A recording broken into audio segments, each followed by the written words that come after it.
O prestigiado Thornfield Concert Hall fervilhava com expectativa enquanto Marcus Chan, de 38 anos, terminava de polir os acessórios de bronze no grande palco. Seu uniforme de zelador verde-oliva e os materiais de limpeza o marcavam como parte da equipe de manutenção, quase invisível para os patronos elegantemente vestidos que em breve lotariam as poltronas de veludo vermelho para a apresentação de gala daquela noite. Marcus trabalhava como zelador no Thornfield havia 2 anos. Um emprego que lhe permitia a flexibilidade para buscar sua filha Emma, de 6 anos, na escola e estar em casa com ela à noite. O trabalho era honesto e estável, pagando o suficiente para cobrir seu modesto apartamento e as necessidades de Emma, embora fosse bem distante da vida que um dia ele havia imaginado para si mesmo. Mas antes, deixe nos comentários de onde você nos ouve. Amo saber até onde nossas histórias estão chegando. Naquela noite acontecia o baile anual da Fundação Thornfield, um evento beneficente de gala que reunia os maiores filantropos, líderes empresariais e a elite cultural da cidade. O salão brilhava sob as luzes quentes do palco enquanto Marcus fazia os últimos preparativos, garantindo que cada superfície estivesse perfeita para os distintos convidados que chegariam em menos de 1 hora. Ao limpar o piano de cauda que dominava o centro do palco, Marcus não pôde deixar de parar por um momento para admirar o magnífico instrumento. O Steinway, com sua superfície preta polida refletindo as luzes como um espelho, despertava nele a velha dor de um sonho reprimido que aprendera a sufocar com os anos. "Já terminou aí, Marcus?", chamou James Wellington, CEO da Wellington Industries e presidente do conselho da Fundação Thornfield, de 52 anos. Wellington usava um smoking impecavelmente ajustado e carregava-se com o ar confiante de quem estava acostumado a comandar qualquer sala que entrasse. "Sim, senhor, Sr. Wellington", respondeu Marcus, afastando-se do piano. "Tudo deve estar pronto para a apresentação de hoje à noite." Wellington se aproximou do palco, checando seu relógio de ouro com um ar ensaiado de alguém cujo tempo era medido em milhões de dólares. "Excelente! O maestro deve chegar em breve para a passagem de som." Enquanto falava, outros membros do conselho e grandes doadores começaram a entrar no salão para a recepção pré-evento. Marcus reconheceu muitos deles de seus 2 anos de trabalho no local. Titãs da indústria, artistas celebrados e figuras da sociedade, cujos nomes apareciam regularmente nas seções de negócios e cultura dos jornais. "Sabe, Marcus", disse Wellington com um tom divertido na voz, enquanto gesticulava para o piano, "sempre me perguntei se algum dos nossos funcionários esconde talentos musicais. Você toca alguma coisa?" Marcus sentiu o rosto corar ligeiramente com a pergunta. "Um pouco, senhor. Nada profissional." Wellington arqueou as sobrancelhas, interessado. "É mesmo? Que tipo de coisas você sabe tocar?" Antes que Marcus pudesse responder, Wellington se virou para a crescente plateia de convidados elegantemente vestidos. "Senhoras e senhores", anunciou em voz alta, preenchendo perfeitamente a acústica do salão. "Acabei de descobrir que nosso funcionário da manutenção, Marcus, afirma ter algumas habilidades no piano. O que acham de termos um pouco de entretenimento antes do verdadeiro espetáculo começar?" Um murmúrio de interesse divertido percorreu a multidão. O estômago de Marcus afundou ao perceber que Wellington tratava aquilo como uma novidade, uma diversão passageira para entreter os ricos patronos antes da música séria. "Sr. Wellington", disse Marcus baixinho, "acho que isso não seria apropriado. Eu estou aqui para trabalhar, não para me apresentar." "Bobagem", declarou Wellington, claramente se divertindo com o que achava ser uma brincadeira inofensiva. "É uma gala, afinal. Todos devem contribuir para o entretenimento. Além disso, com que frequência temos a chance de ouvir o que nossa equipe de manutenção pode fazer com um piano de 2 milhões de dólares? A plateia riu e Marcus percebeu que vários já tiravam celulares para registrar o que imaginavam ser um espetáculo engraçado. Um zelador da classe trabalhadora tentando tocar música clássica diante de uma plateia sofisticada.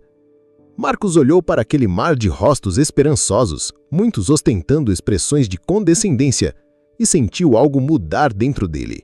Eles o viam como uma curiosidade, uma história para contar em coquetéis. Não faziam ideia de quem ele realmente era ou do que havia sacrificado para estar ali, naquele uniforme de zelador. "O que gostariam que eu tocasse?", perguntou Marcus, com a voz firme, apesar do coração acelerado. Wellington sorriu e fez um gesto grandioso em direção ao piano. Surpreenda-nos. Toque o que achar que vai impressionar esta plateia distinta. Marcos caminhou lentamente até o banco do piano, ainda segurando um pano de limpeza em uma mão. Colocou-o de lado e se sentou, ajustando o banco à altura correta, com movimentos automáticos após anos de prática. Suas mãos encontraram a posição familiar sobre as teclas. E por um momento, Marcos permitiu-se lembrar quem havia sido antes de a vida obrigá-lo a escolher entre seus sonhos e suas responsabilidades como pai. Marcos começou a tocar o noturno em Mi bemol maior, opus 9, número 2, de Chopin. As primeiras notas ecoaram pelo salão com uma clareza e beleza que transformaram imediatamente a atmosfera de expectativa divertida em algo próximo da reverência. Os dedos de Marcos se moviam pelas teclas com a fluidez de alguém que passara incontáveis horas aperfeiçoando sua técnica, extraindo cada nuance da delicada e emocionalmente complexa composição de Chopin. Conforme a peça avançava, a plateia caiu em completo silêncio. As expressões de diversão condescendente desapareceram, substituídas por surpresa genuína e crescente admiração. Não era um zelador tropeçando em uma melodia simples, era um músico treinado executando uma das peças mais amadas do repertório clássico, com habilidade profissional e profunda compreensão emocional. Marcos se perdeu na música, sentindo a alegria familiar da expressão artística que havia negado a si mesmo por tanto tempo. Ali estava quem ele realmente era, por baixo do uniforme de zelador. Um pianista clássico que abandonara a carreira para dar estabilidade à filha após a morte da esposa em um acidente de carro 4 anos antes. Wellington permaneceu imóvel, observando as mãos de Marcos dançarem pelas teclas com uma destreza que deixava claro que aquilo não era apenas um hobby escondido, mas fruto de treinamento sério. Sua expressão mudou da condescendência divertida para algo próximo da reverência à medida que percebia estar testemunhando algo extraordinário. Quando Marcos terminou o noturno, o silêncio no salão era profundo. Por um longo momento, ninguém se moveu ou falou, como se qualquer som pudesse quebrar o feitiço lançado pela música. Então, Wellington começou a aplaudir, lentamente no início, mas com crescente entusiasmo. O restante da plateia o acompanhou, erguendo-se em uma ovação de pé que ecoou pelo salão com genuína apreciação. Marcos levantou-se do banco, o rosto corado pela emoção de ter compartilhado publicamente seu dom pela primeira vez em anos. Olhou para aquela plateia de pessoas ricas e poderosas que agora ouviam como algo além de um funcionário invisível. "Marcos?", disse Wellington, aproximando-se do palco com uma expressão de novo respeito. "Isso foi absolutamente extraordinário. Onde aprendeu a tocar assim?"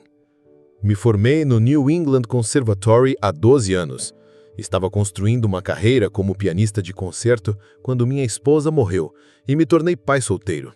Precisei de uma renda estável e horários previsíveis, então aceitei este trabalho para garantir o sustento da minha filha." A plateia murmurou em compreensão e simpatia, assimilando a revelação. Eram pessoas que conheciam o peso dos sacrifícios. Embora para a maioria deles, esses sacrifícios envolvessem negócios e não a escolha entre sonhos e responsabilidades familiares. "Marcos", continuou Wellington, "preciso perguntar. Por que nunca mencionou o seu histórico musical? Organizamos dezenas de eventos aqui todos os anos que poderiam se beneficiar de alguém com seu talento." Marcos olhou para a plateia e depois de volta para Wellington. "Senhor Wellington, quando você tenta sustentar uma criança pequena com o salário de zelador, aprende a se concentrar em manter o emprego, não em pedir tratamento especial. Nunca quis que pensassem que eu não levava meu trabalho aqui a sério." Wellington assentiu lentamente, processando o que ouvira. "Marcos, você aceitaria tocar mais uma peça? Algo de sua escolha." Marcos refletiu por um momento, depois voltou a se sentar ao piano. Dessa vez, tocou Ária na corda sol, de Bach, uma peça que havia sido a canção de ninar de Emma quando pequena. À medida que a melodia preenchia o salão, Marcos pensava em Emma, que naquela noite estava com a vizinha, provavelmente fazendo a lição de casa e esperando para ouvir sobre o dia do papai quando ele chegasse. A música parecia tocar fundo no coração de todos os presentes. Wellington pensou em seus próprios filhos, agora adultos e bem-sucedidos, mas de certa forma distantes do pai que tanto trabalhara para lhes dar tudo. Outros convidados enxugavam discretamente lágrimas, lembrando-se de suas próprias famílias e dos sacrifícios que o amor às vezes exige. Quando Marcos terminou a peça de Bach, Wellington subiu ao palco e se dirigiu à plateia. Senhoras e senhores, acredito que acabamos de testemunhar algo notável. Viemos aqui hoje para apoiar as artes e celebrar a excelência musical. E descobrimos que um dos músicos mais talentosos da nossa cidade esteve trabalhando entre nós, sem reconhecimento, por 2 anos. Wellington se voltou para Marcos. Marcos, gostaria de lhe fazer uma proposta. A Fundação Thornfield Star está preparada para criar um fundo de bolsas integrais que permitirá que você retome sua carreira de pianista sem comprometer a segurança financeira sua e de sua filha. Queremos apoiar artistas como você, não forçá-los a escolher entre seus dons e suas famílias. Lágrimas brotaram nos olhos de Marcos ao perceber o que Wellington oferecia, a chance de voltar à carreira que amava, sem abrir mão de ser o pai presente que Emma precisava. Sr. Wellington, isso é incrivelmente generoso, mas preciso perguntar, e minha filha? Ela é minha prioridade, e qualquer acordo precisaria garantir que eu continue sendo o pai que ela precisa. Marcos, qualquer pai que sacrifica seus sonhos pelo bem-estar da filha é exatamente o tipo de pessoa que queremos apoiar. Vamos elaborar um cronograma que coloque sua filha em primeiro lugar, enquanto permitimos que seu talento floresça. 6 meses depois, Marcos se apresentava regularmente com a orquestra sinfônica da cidade e fazia recitais solo no Thornfield Hall.